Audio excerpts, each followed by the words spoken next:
This is Giovanni Di Stefano, Studio Legale Internazionale from the Middle East.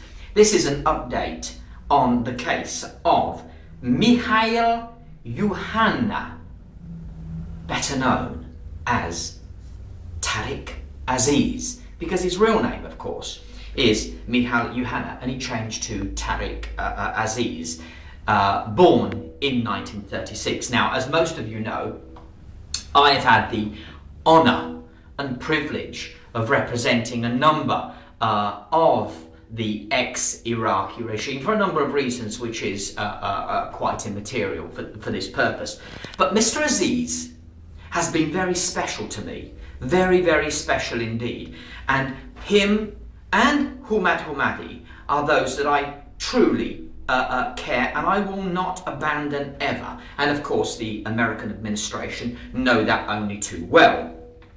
In 2005, Mr Aziz was really quite ill. He was born in 1936. He's not in the best of health. He surrendered voluntarily to the Americans on a specific basis, on the undertaking of President Bush, that after he was questioned, he would be allowed to leave, and that his family would be allowed to leave to Jordan. And of course, I'm very proud to say that all of the Aziz family now have a Jordanian citizenship thanks to His Excellency King Abdullah of Jordan.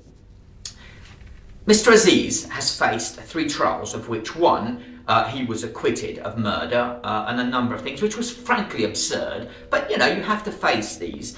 The second trial was in 2008, what we call the merchant's trial, and he was found guilty and he received a sentence of 15 years imprisonment. And in 2009, another fabricated case, but it doesn't really matter. He received 7 years. Now, out of all of that, the sentences are cumulative. Sentences are to be served concurrently and not consecutive, and so he is serving a sentence of 15 years imprisonment.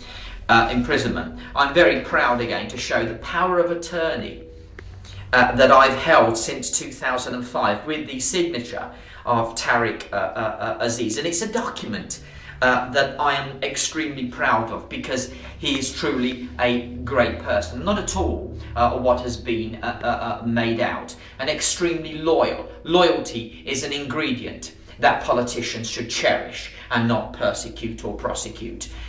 Now, the situation is that earlier this year he suffered what we call an ictus, a hemorrhage, but he's getting better slowly. But the provisions for Mr Aziz, exactly the same as my application in 2005, which I made to the American administration, I've made a subsequent application to General Ray Odierno. Now, it's important to note that although the Iraqi government hold Camp Kafla prison, as it's now strangely called, it's still Camp Cropper as far as I'm concerned, there, approximately 200 serious or high-value detainees are still held by the American administration, and of course Mr Aziz, mercifully and thanks be to God, is one of those there. But he is very, very ill, and I've made clear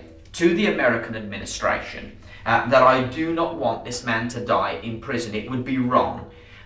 He is in many ways different to the rest, not just because he's a Christian, but because Mr Aziz played a diplomatic role. Now, be that as it may, I'm very pleased and proud also that the Iraqi government are considering seriously my application for a compassionate release. Now, the word compassionate release is very synonymous with Ronnie Biggs, that I was able to persuade Straw to release, al-Megrahi, who's been released into Libya. And I've said that to the Iraqi government.